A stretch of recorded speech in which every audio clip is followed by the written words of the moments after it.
Aujourd'hui, indépendamment des religions de chacun, pratiquement tout le monde connaît l'histoire évangélique de Jésus-Christ.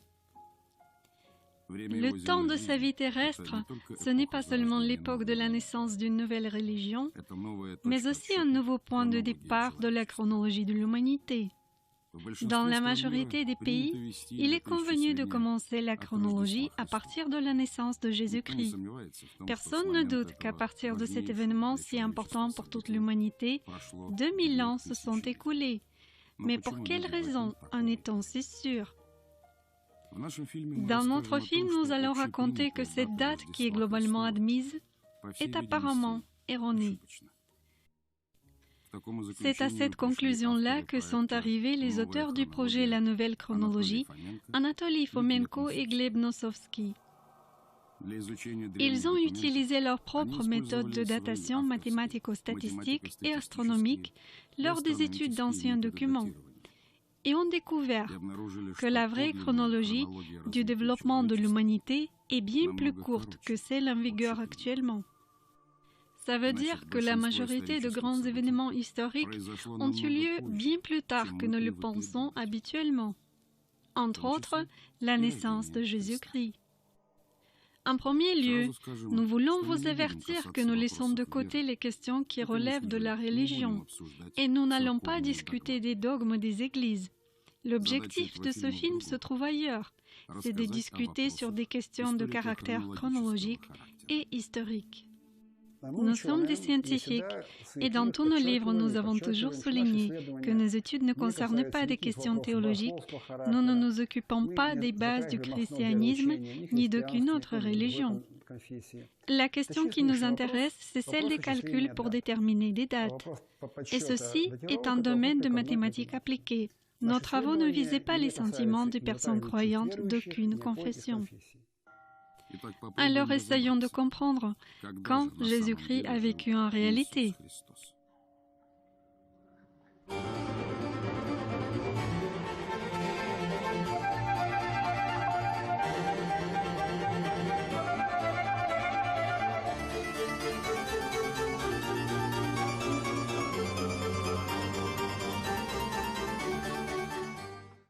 Un jour, des historiens chroniqueurs ont décidé de séparer l'histoire de l'humanité en deux ères, celle d'avant la naissance du Christ et celle d'après.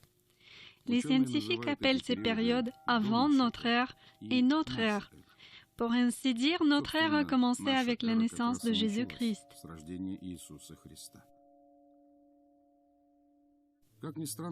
Bien que ça puisse paraître étonnant, l'idée d'une date précise de la naissance du Christ est apparue seulement au milieu du XVIe siècle, lors de la réforme grégorienne du calendrier, c'est-à-dire plus de 1500 ans après les événements évangéliques. Étonnant que ni à cette époque, ni maintenant, personne ne doute de l'exactitude de la date obtenue.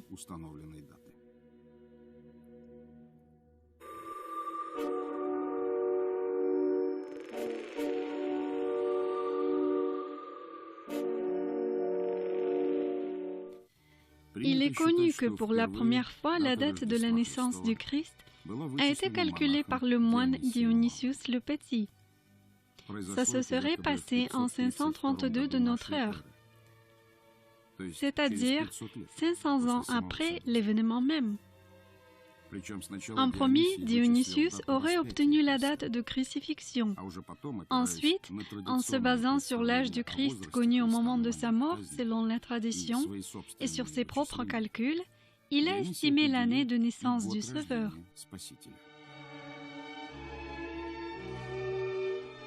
Dionysius obtenait ses résultats en utilisant des méthodes de calcul de date de Pâques, connues à son époque. Et il a commis des erreurs importantes. Si Dionysius connaissait l'astronomie moderne, il n'aurait jamais pu placer la date de naissance du Christ au début de notre ère.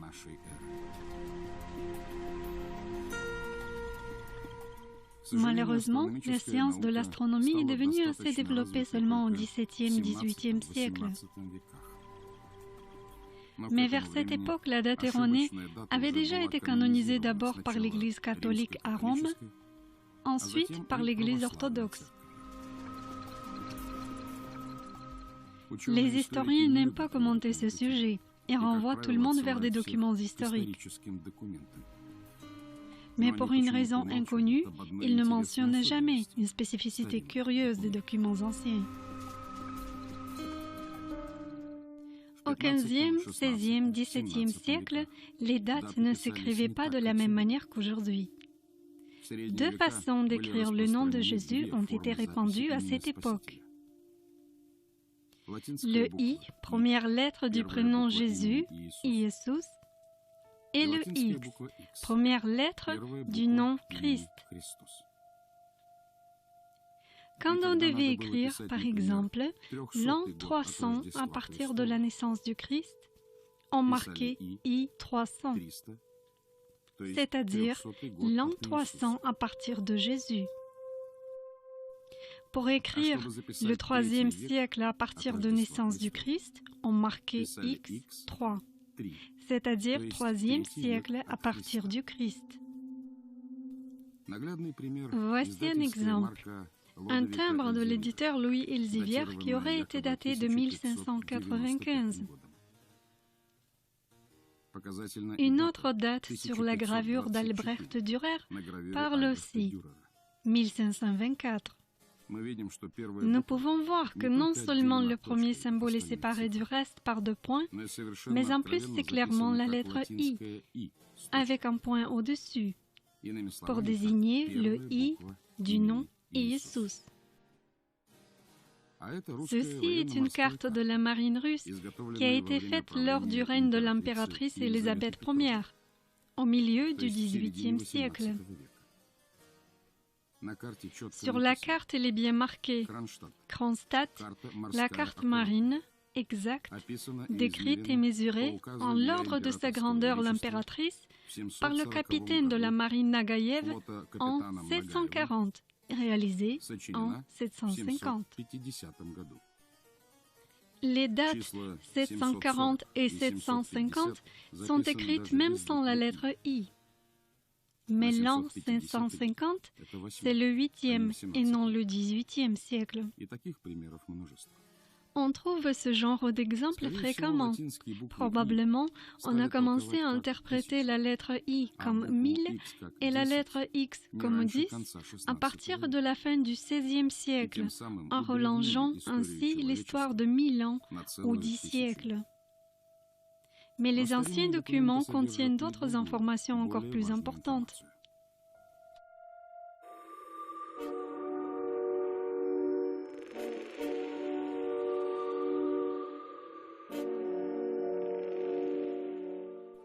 Il apparaît qu'il est possible de trouver des datations directes des événements évangéliques dans des textes anciens.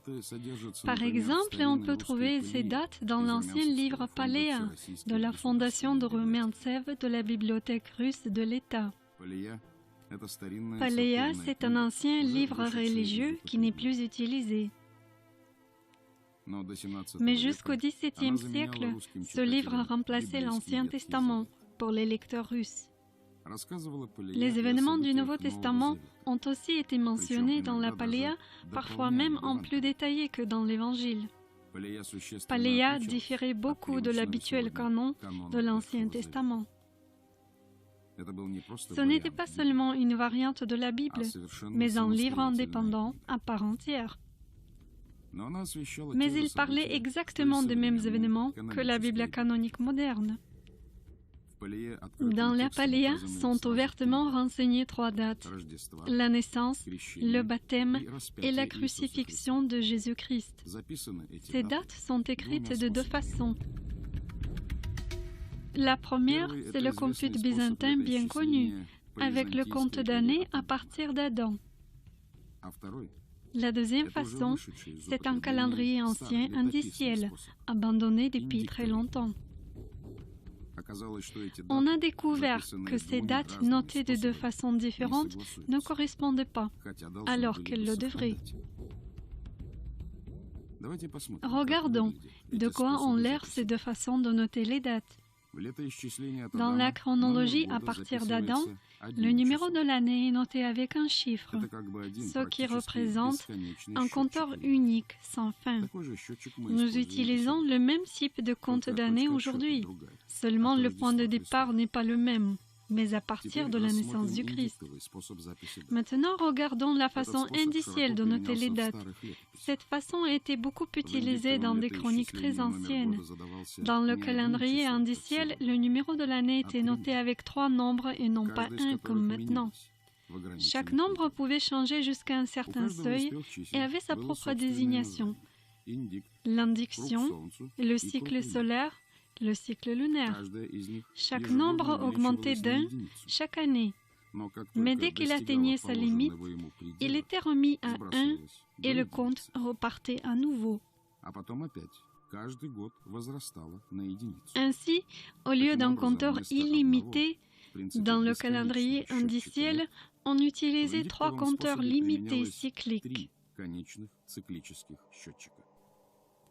Il désignait l'année avec 3 nombres dont chacun ne pouvait dépasser son seuil.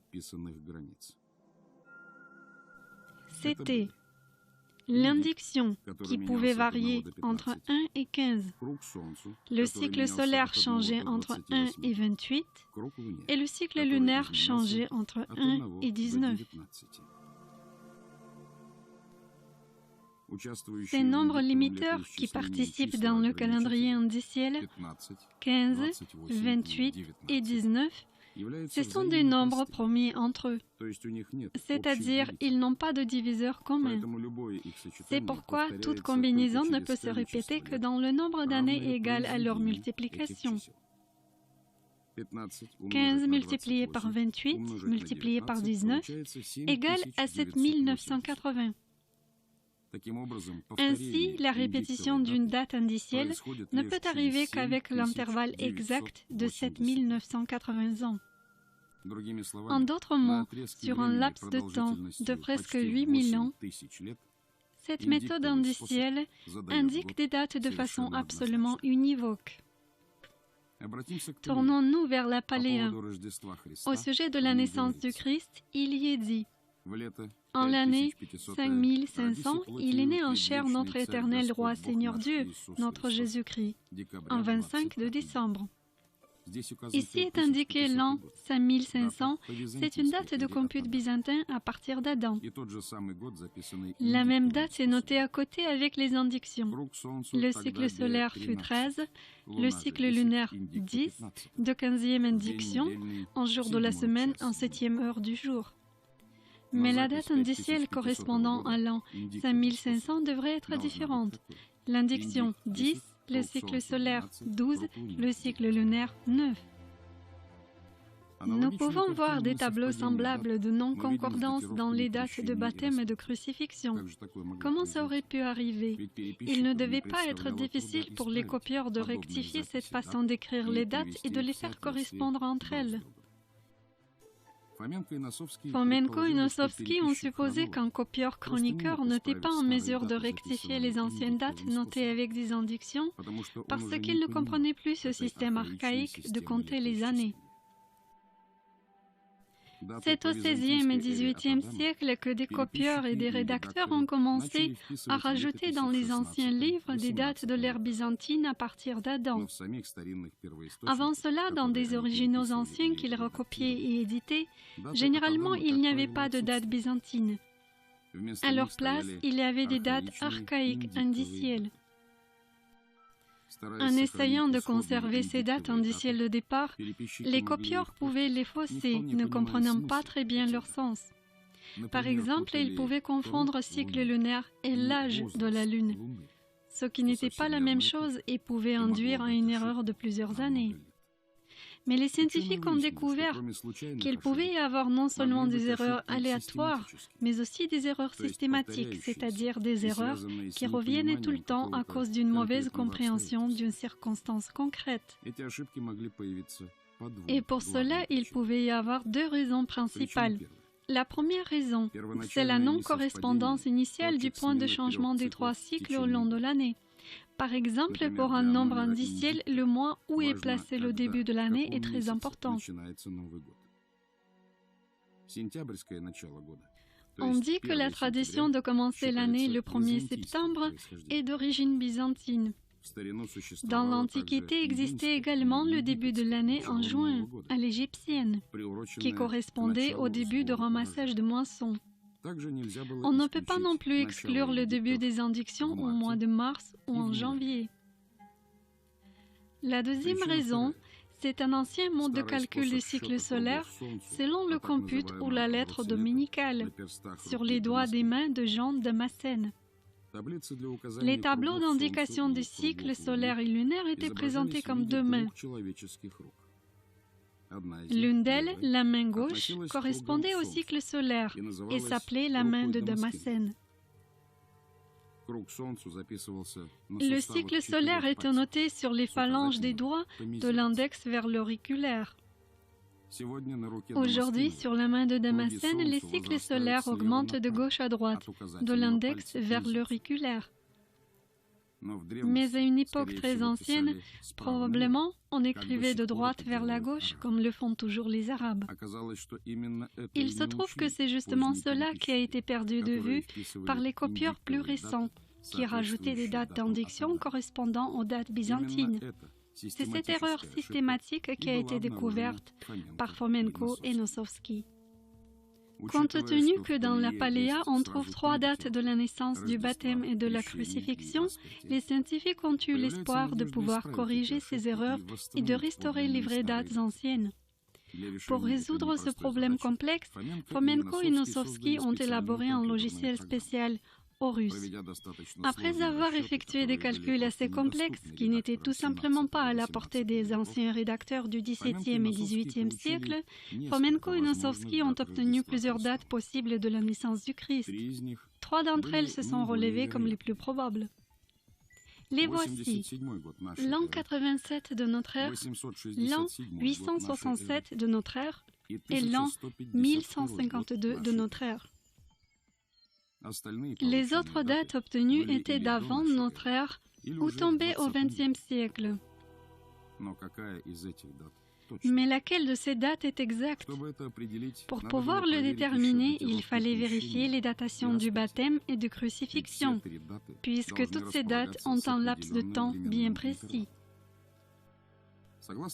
Si on croit à la tradition chrétienne, entre la naissance et le baptême, il y a eu un laps de temps de 30 ans, et entre la naissance et la crucifixion, 33 ans.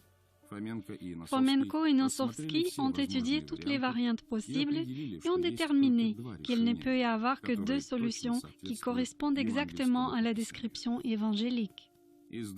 Entre les deux, ils ont retenu la solution qui est confirmée aussi par d'autres études. La solution est la suivante. Pour la naissance, décembre de 1152. Pour le baptême, janvier 1182. Et pour la crucifixion, mars de 1185. C'est-à-dire l'époque où a vécu Jésus-Christ.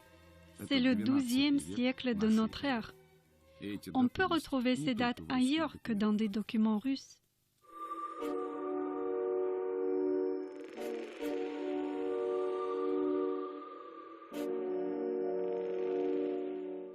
On peut trouver une datation de la naissance du Christ inattendue pour l'histoire traditionnelle, non seulement dans des anciens documents russes, mais aussi européens. Tournons-nous par exemple vers ce document historique très intéressant qui décrit l'histoire mondiale à partir de la création du monde et jusqu'à 1680. Ce document s'appelle Théatron ou l'observation de l'histoire. Une parenthèse pour les Russes. Ici, le mot posor est utilisé dans son ancienne signification, observation, vue. Aujourd'hui, ce mot a changé de sens et signifie l'opprobre. Ce livre a été écrit en latin par l'évêque Wilhelm Stratemann au XVIIe siècle. En 1720, suite à l'ordre de Pierre le Grand, ce livre a été traduit en russe par Gabriel Bouginsky, l'évêque de Ryazaň et de Murom. En mai de 1749, par un décret d'Élisabeth Ier de Russie, le théatron a été interdit et presque tous les exemplaires ont été réquisitionnés. Ce livre parle des célébrations des jubilés chrétiens, qui étaient de coutume au Vatican du XIIIe au XVIe siècle. On appelle ce livre « Chronique luthérienne », car il a été écrit d'un point de vue luthérien très prononcé et décrit toute l'histoire mondiale comme une préhistoire des luthériens. Ça finit par l'an 1680. On y trouve des descriptions détaillées des célébrations des jubilés. Par ce moyen, on parvient aussi à obtenir une date, à l'aide de calculs bien sûr. On arrive à prouver que ces jubilés indiquent le XIIe siècle. Le jubilé, c'est une célébration de la naissance du Christ qui n'est pas annuelle, mais se passe tous les N années. Ce sont les papes à Rome qui décrétaient les dates de jubilé. Le premier pape à instaurer ces dates, c'était le pape Urbain IV. En 1389, il a instauré des jubilés de 30 ans. La première célébration a eu lieu un an plus tard, en 1390.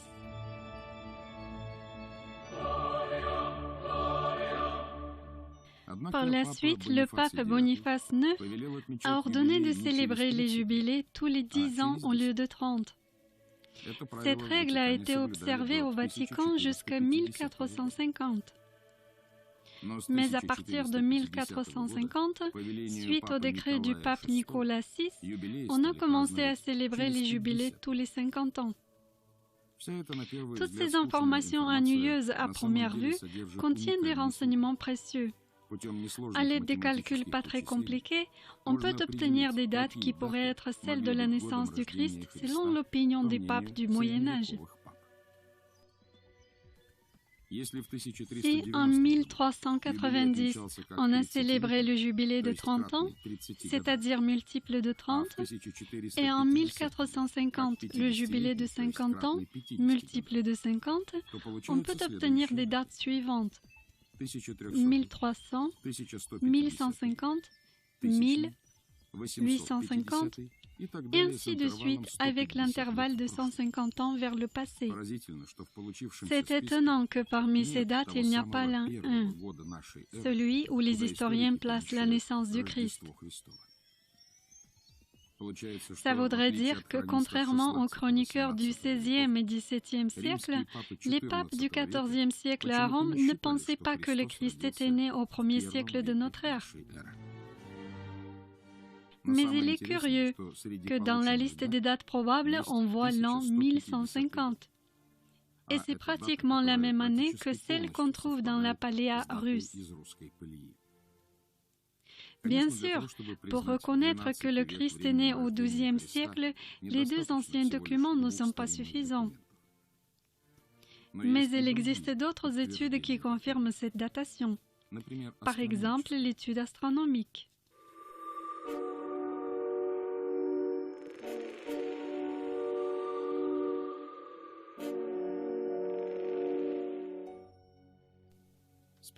On lit deux phénomènes astronomiques marquants à la période de la vie terrestre de Jésus-Christ. L'un d'eux, c'est l'éclipse de soleil totale, le jour de la mort du Christ. On va en parler plus loin. L'autre phénomène, c'est l'explosion d'une supernova l'année de la naissance du Sauveur. Dans l'Évangile, cet événement est décrit comme l'apparition de l'étoile de Bethléem. Jésus était né à Bethléem en Judée, au temps du roi Hérode le Grand. Or voici que les mages venus d'Orient arrivèrent à Jérusalem et demandèrent « Où est le roi des Juifs qui vient de naître? Nous avons vu se lever son étoile et nous sommes venus nous prosterner devant lui. » Le flash d'une nouvelle étoile, c'est une explosion dans l'espace, suite à quoi les restes d'une étoile se répandent dans toutes les directions en formant parfois des amas et des nébuleuses. L'un de ces flashs a laissé une nébuleuse dans la constellation du Taureau que l'on appelle la nébuleuse du Crabe. Pendant longtemps, on a cru que l'explosion d'une supernova dans la constellation du Taureau a eu lieu en 1054. Cette date a été indiquée dans les anciennes chroniques. L'intérêt pour la nébuleuse du Crabe est apparu à la fin du XIXe siècle.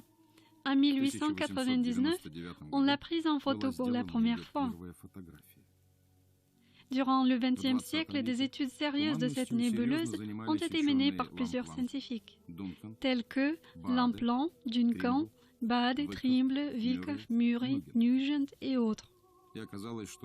Il se trouve que la date notée dans les chroniques est erronée, car les astronomes ont réussi à déterminer une date plus exacte de la formation de la nébuleuse du Crabe. Comment ont-ils fait? Sur les photos faites dans le spectre du rayonnement de l'hydrogène, cette nébuleuse fait penser à un crabe. Alors que dans le spectre visible, c'est tout simplement un amas nuageux. Dans ce nuage, on peut voir des lignes très distinctes du rayonnement de l'hydrogène. Elles sont de couleur cramoisie. Les astronomes ont pu mesurer la vitesse de dilatation de cette nébuleuse dans certaines de ses parties. En se basant sur ces données, on peut déterminer l'âge de la nébuleuse ou la date de l'explosion. Suite à l'explosion, les restes de l'étoile s'éloignent dans des directions radiales. Pendant quelques milliers d'années, cette vitesse est constante, car dans le vide de l'espace, il n'y a rien pour freiner cette vitesse. Ceci est confirmé par les photographies de la nébuleuse réalisées dans des périodes différentes. Par exemple, ces photos faites en 1899, puis en 1973, puis en 2000. On peut parler d'un certain ralentissement des éclats qui s'éloignent, mais pas d'accélération. Des appareils modernes permettent de calculer la date de l'explosion de façon rapide et précise. On mesure la vitesse de l'éclatement et la distance qu'ont parcouru les éclats. Par la suite, la distance est divisée par la vitesse et on obtient le temps. Le nombre d'années obtenues est compté à rebours. Et voilà la date de l'explosion. Les résultats obtenus par des scientifiques indépendants se trouvent dans une fourchette entre l'an 1110 et 1170. Ça veut dire que les anciens chroniqueurs se sont trompés et que le flash d'une supernova suite auquel s'est formée la nébuleuse du Crabe a eu lieu au XIIe siècle. La date de la naissance du Christ, trouvée par Fomenko et Nosovsky à partir des anciens documents, se trouve sur le même intervalle temporel, l'an 1150-1152. Probablement c'était ça, la dite étoile de Bethléem. Il existe un autre fait astronomique qui confirme que le flash de la supernova a bien eu lieu au XIIe siècle. Dans l'Évangile, il est dit que l'étoile ne faisait pas que briller, mais qu'elle se déplaçait en guidant les rois mages vers le lieu de la naissance de Jésus. Et voilà que l'étoile qu'ils avaient vue à l'Orient allait devant eux, jusqu'à ce que, venant au-dessus du lieu où était l'enfant, elle s'arrêta. Cette description rappelle beaucoup le mouvement d'une comète.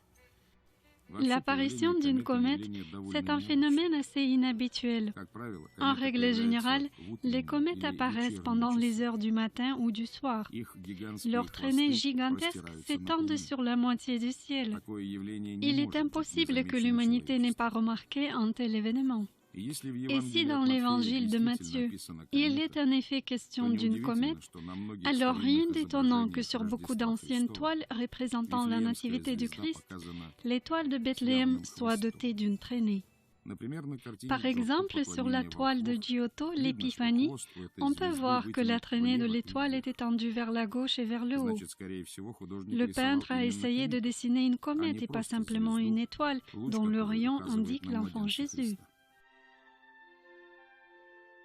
ainsi que sur la toile Nativité du peintre du Moyen-Âge Albrecht Altdorfer.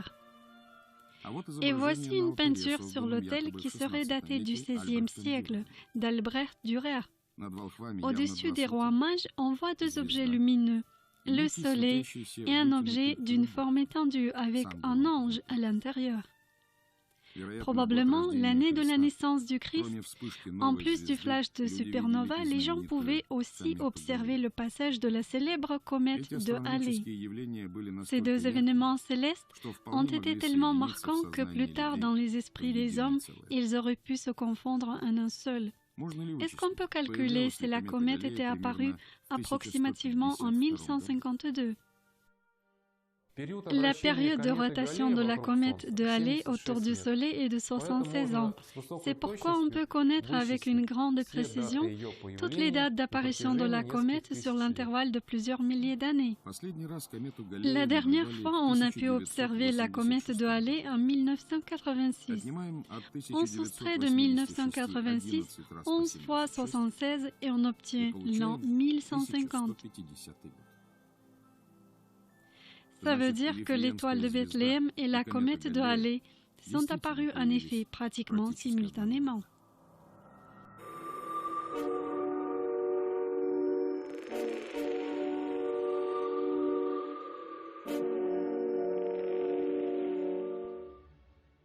Depuis les temps anciens, d'autres confirmations astronomiques de date exacte de la naissance et de la crucifixion du Christ nous sont parvenues. Elles ont été laissées par des astronomes de l'Antiquité et du Moyen-Âge. Ils ont noté ces dates sous forme d'horoscopes. De nos jours, s'est répandue une idée reçue que les horoscopes sont liés uniquement à l'astrologie, à la divination par les étoiles et à la voyance. Il faut dire que toutes ces prédictions sont très loin de la science. En astronomie, on appelle l'horoscope une disposition des planètes par rapport aux constellations du zodiaque. Il y a 12 constellations zodiacales. Aujourd'hui, leurs noms sont bien connus. C'est le Bélier, le Taureau, les Gémeaux, et ainsi de suite. La disposition des planètes qui change constamment par rapport aux constellations immobiles ressemble à une gigantesque horloge calendrier. Depuis l'Antiquité, ce calendrier céleste a été utilisé par les hommes pour noter des dates des événements très importants. Anatoly Fomenko et Gleb Nosovsky ont déchiffré plusieurs dizaines d'anciens zodiaques. Dans leur nombre, il y a 2 zodiaques dans lesquels sont contenues des dates en rapport avec Jésus-Christ. En 1826, à Londres, a été publié un livre, L'astrologie, d'un astrologue et médecin anglais, Ebenezer Sibley. Dans ce livre, il a placé un dessin qui représente un zodiaque avec l'horoscope de date de la naissance de Jésus. Ceci est renseigné par l'écriture faite au milieu du zodiaque et par le dessin de la nativité placé en bas de la page. Anatoly Fomenko et Gleb Nosovsky ont décidé de vérifier quelle est la date contenue dans cet horoscope et si elle correspond à la date de la naissance admise actuellement. À l'aide du logiciel Horus, ils ont effectué tous les calculs et ont découvert que cet horoscope ne possède qu'une seule solution. La date écrite par un astronome inconnu, c'est le 25 décembre 1151. Il n'est alors pas étonnant que ce zodiaque soit toujours considéré comme hérétique. Ce zodiaque unique, reconnu par l'histoire officielle comme erroné, c'est en réalité une confirmation indépendante additionnelle de la date de naissance du Christ obtenue dans les études de Fomenko et de Nosovsky. Ce qui prouve que même de nos jours, dans certains documents anciens, on peut trouver les justes datations de cette naissance, malgré tous les efforts des historiens de l'école de Scaliger, déployés pendant des siècles pour détruire maintes livres jugés faux. Une autre date en rapport avec Jésus-Christ a été découverte par Fomenko et Nosovsky en Égypte. Au fait, les deux auteurs de la nouvelle chronologie, pendant des années, ont étudié des monuments de l'Égypte ancienne. Ce sont des zodiaques qui couvrent les voûtes de nombreux temples et tombeaux égyptiens qui ont suscité le plus grand intérêt des scientifiques. En les déchiffrant, ils ont découvert que toutes les dates contenues dans ces zodiaques tombent entre 11e et 15e siècle de notre ère. Parmi ces zodiaques s'en trouve un qui contient la date exacte de la crucifixion de Jésus-Christ. Il s'agit du célèbre zodiaque rond de Dendera, appelé aussi le zodiaque d'Osiris. C'est une énorme image, en bas-relief en pierre, qui représente un zodiaque, c'est-à-dire une disposition des constellations et des planètes qui sont très bien connues à partir des textes du Moyen-Âge. Nous avons daté ce zodiaque en développant des études scientifiques précédentes, notamment celle de Nikolai Morozov, qui a été le premier à avancer l'hypothèse que la date attribuée à ce zodiaque par la science actuelle est fausse. Si on essaie de dater ce zodiaque en s'abstrayant de la date a priorique, et c'est ce que nous avons fait, on obtient une date bien différente, celle de 1185. C'est la fin du XIIe siècle de notre ère. Plus exactement, le 20 mars de 1185. C'était un mercredi, le premier jour de la pleine lune, le début de la Pâque juive qui est célébrée durant 7 jours. Ça veut dire que le jeudi était jeudi de Pâques. Dans l'Évangile, il est dit que la scène du Seigneur a eu lieu précisément le jeudi de Pâques. Le vendredi aussi était vendredi de Pâques. L'Évangile dit que Jésus a été crucifié le vendredi. Alors on peut trouver la date exacte de la crucifixion de Jésus-Christ. C'est le 22 mars 1185.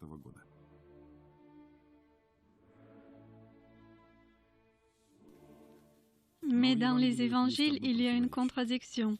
Il est dit que le jour de la mort du Christ s'est produite une éclipse solaire. Les astronomes et les historiens savent très bien que si dans les chroniques est mentionné un tel événement astronomique marquant comme l'éclipse solaire, il est alors possible de dater l'événement décrit avec une grande précision. Mais le jour de la crucifixion du Christ, il ne pouvait pas y avoir d'éclipse solaire. Comme nous l'avions dit, c'était la semaine de la Pâque juive, qui commence toujours avec la pleine lune.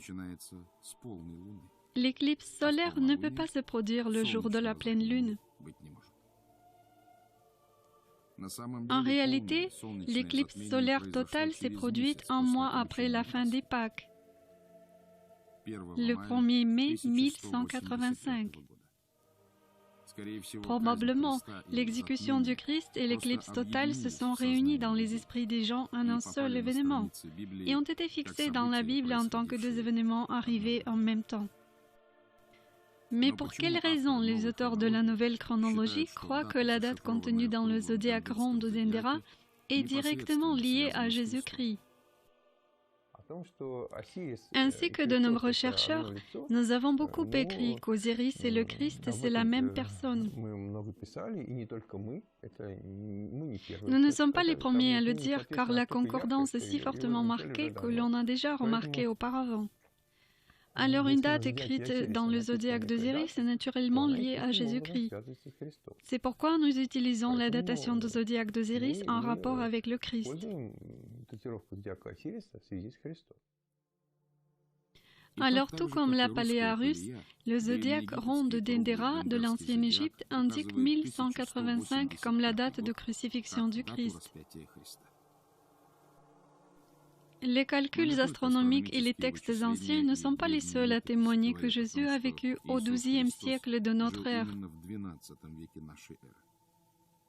Il existe une autre confirmation de cela.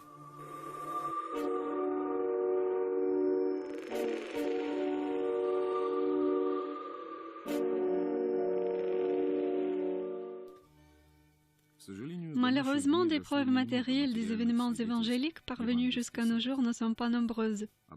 L'une d'elles, c'est le sanctuaire. C'est une toile en lin de 4 mètres de long dans laquelle, selon la tradition, Joseph d'Arimathie a enveloppé le corps du Christ après sa souffrance sur la croix et sa mort.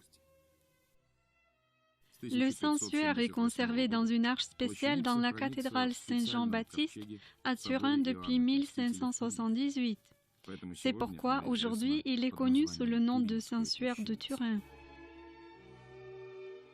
Selon la version traditionnelle de l'histoire, cette relique a été montrée au peuple pour la première fois en 1353 dans la ville française de Lille. Presque 2 siècles plus tard, le sanctuaire s'est retrouvé à Turin. Et encore une centaine d'années plus tard, il a été mis dans une chapelle de la cathédrale de Turin. À cette même époque, on a fabriqué une arche spéciale pour conserver le sanctuaire. Le linceul a reposé dans cette arche jusqu'à la fin du XIXe siècle, quand, pour la première fois, on a décidé de le photographier. En 1898, chargé par l'administration de l'Église, le photographe Secondo Pio a fait la première photographie du suaire. Une chose extraordinaire est alors apparue. De façon inattendue, sur le négatif, on a pu apercevoir une image positive distincte du corps humain devant et derrière. Le suaire a conservé de façon évidente une empreinte mystérieuse qui est peu visible si on regarde l'étoffe sous la lumière du jour. Mais le négatif a révélé une image assez nette. On pouvait distinguer même des petits détails. Les résultats des recherches effectuées démontrent que cette empreinte n'aurait pas pu être faite sur le drap artificiellement. On pouvait voir que la structure même du tissu a été changée et que c'était des vraies gouttes du sang. Ces gouttes se sont retrouvées sur le linceul avant que l'empreinte n'ait été faite. Il n'y a pas de doute à qui attribuer cette empreinte. Le sanctuaire de Turin a conservé l'empreinte du corps de Jésus-Christ. Malgré cela, les scientifiques ont décidé de préciser l'âge du linceul. En 1988, on a décidé de faire une datation de l'étoffe à l'aide de la méthode du carbone 14. On a coupé un petit morceau du sanctuaire de 10 sur 70 mm. Ce morceau a été découpé en 3 parties, qui ont été envoyées pour les étudier dans les meilleurs laboratoires du monde spécialisés en méthode de datation carbone 14. Dans l'Université de l'Arizona aux États-Unis, dans l'Université d'Oxford de la Grande-Bretagne et dans l'Institut fédéral polytechnique de Suisse. Les scientifiques ont examiné ces fragments de façon indépendante. Le résultat des examens a été sensationnel. La date établie par les chercheurs, lorsqu'elle a été publiée, a produit un grand choc dans le milieu scientifique et chez le grand public. Il est apparu que le suaire ne datait pas du 1er siècle comme attendu a priori, mais du XIIe siècle, à 50 ou 100 ans maximum près. Cette datation concorde idéalement avec nos datations des zodiaques liées à la vie du Christ du XIIe siècle de notre ère. Les spécialistes tendent à dire que les résultats les plus exacts ont été établis par le laboratoire d'Oxford.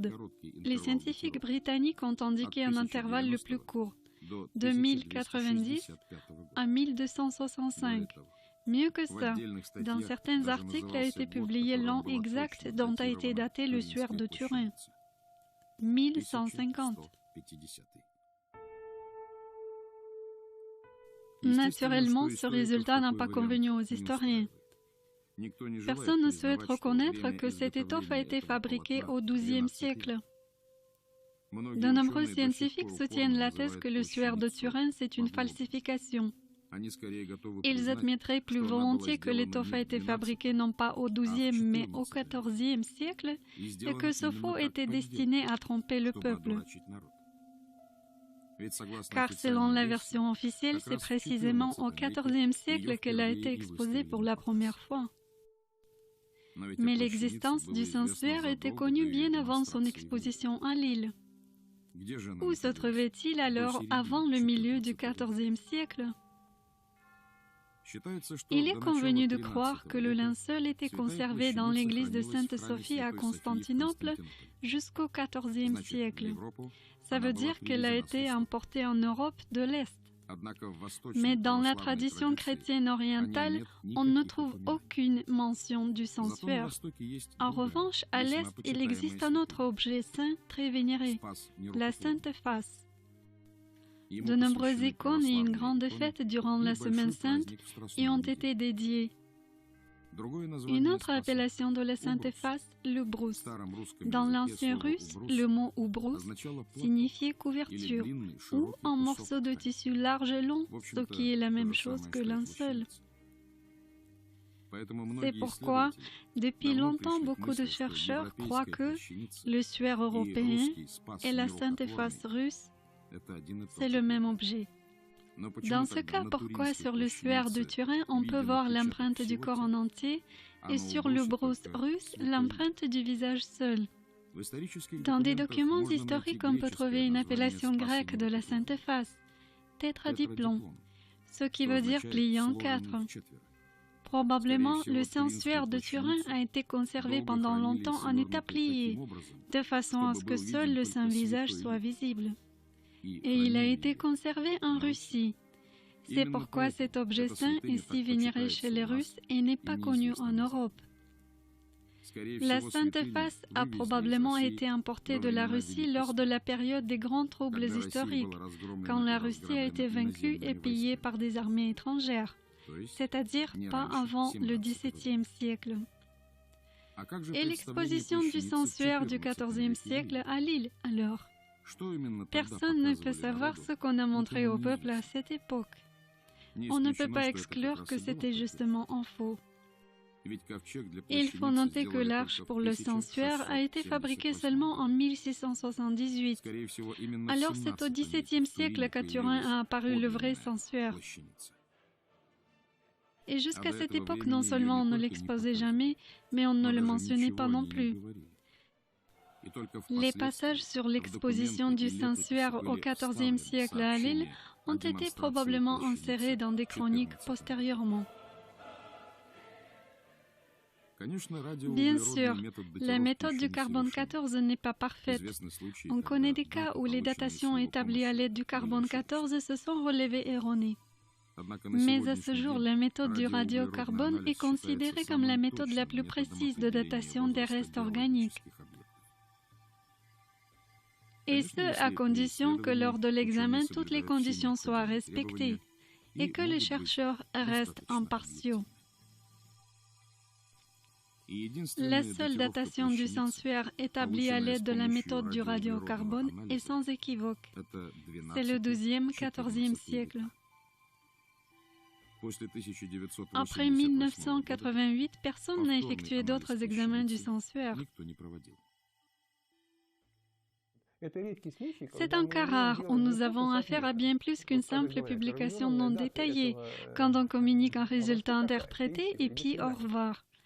Et on ne nous dit pas quels ont été les résultats de mesures obtenus ni comment on les a calibrés. Non.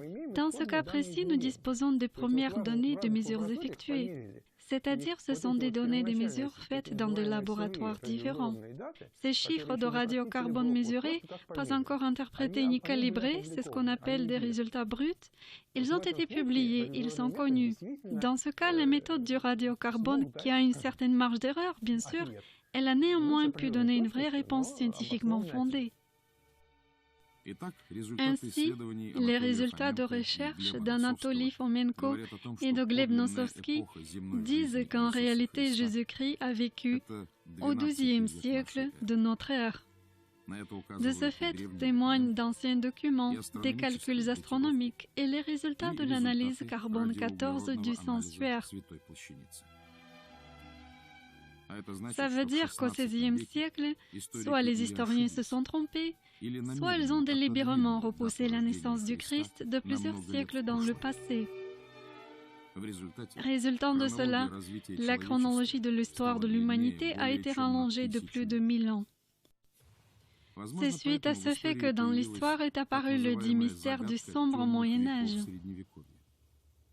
Même de nos jours, les historiens ne sont pas capables d'expliquer, ni du point de vue de la logique, ni du point de vue de la science, pourquoi, contrairement au nombre très important des objets dits antiques, si peu de preuves matérielles de la culture du Moyen Âge sont parvenues jusqu'à nos jours, alors que logiquement, ça devrait être le contraire.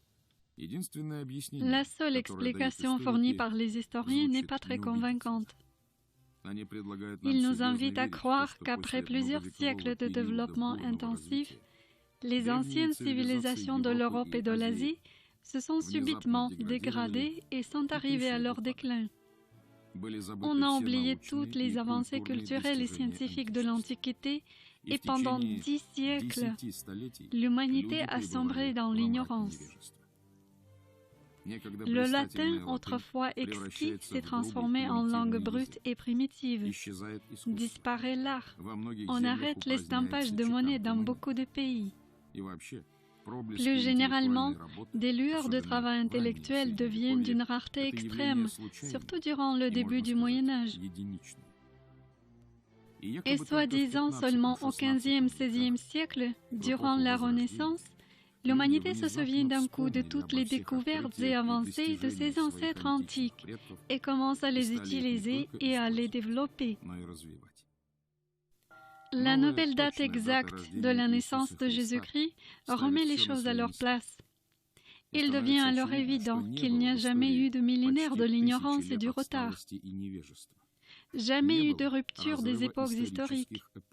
Dans le développement culturel de l'humanité, il n'y a pas eu d'envol non fondé et de chute non explicable. Au contraire, le développement de l'humanité a été assez linéaire et continu.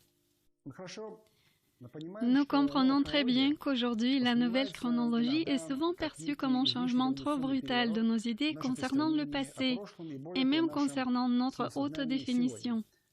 Il ne faut pas avoir peur de cela. Nous avons eu beaucoup d'exemples de tels changements dans l'histoire de la science. Ils nous ont toujours amenés vers une nouvelle compréhension du monde qui était plus juste. Prenez l'exemple de la découverte de Tycho Brahe et de Nicolas Copernic. Ils ont avancé la théorie que c'était la Terre qui tournait autour du Soleil et pas le Soleil qui tournait autour de la Terre. Rappelez-vous quel choc et combien de bruit ont provoqué leurs travaux à cette époque. Malgré cela, les gens ont compris que ce regard était plus juste et correspond mieux à notre idée sur l'univers. Les découvertes scientifiques ne rendent pas la vie humaine pire. Notre expérience démontre que le progrès scientifique améliore notre quotidien. En tout cas, ne l'empire pas. On peut dire que c'est discutable, mais on ne peut pas dire qu'il est possible d'étouffer des vraies découvertes scientifiques. Les tentatives d'étouffer les découvertes de Fomenko et de Nosovsky sont justement nombreuses. Chaque année, la guerre contre la nouvelle chronologie devient de plus en plus acharnée. Ces dernières années, la perversion intentionnelle des idées principales de la nouvelle chronologie a pris encore plus d'ampleur. Des revues académiques extérieurement si fiables présentent les idées de Fomenko et Nosovsky de façon d'emblée caricaturale. En fait, la science historique est une discipline complexe. Dans l'histoire de telles sciences comme l'astronomie, la physique, la mathématique, il y a déjà eu des renversements et des révolutions dans les idées.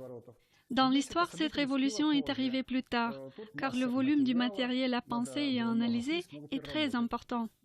Mais nous sommes convaincus que cela nous amènera vers une meilleure compréhension de notre histoire, et c'est très important pour qu'on puisse mieux comprendre l'époque contemporaine.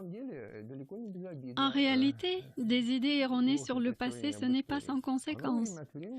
Beaucoup de décisions politiques et autres sont influencées par des idées fausses, parce que les gens, les membres du gouvernement, les politiques, croient sincèrement en cette version qu'on trouvait. En se basant sur ces idées erronées, ils prennent des décisions importantes qui ne peuvent pas être bonnes et peuvent avoir et ont déjà eu des conséquences lourdes.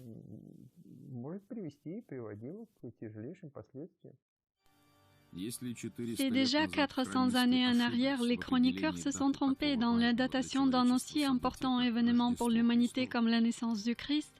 Il se peut qu'il n'ait pas indiqué le bon endroit non plus. Où est né Jésus en réalité? Où ont eu lieu la crucifixion et la miraculeuse résurrection? Nous allons en parler dans notre film suivant, La Jérusalem oubliée.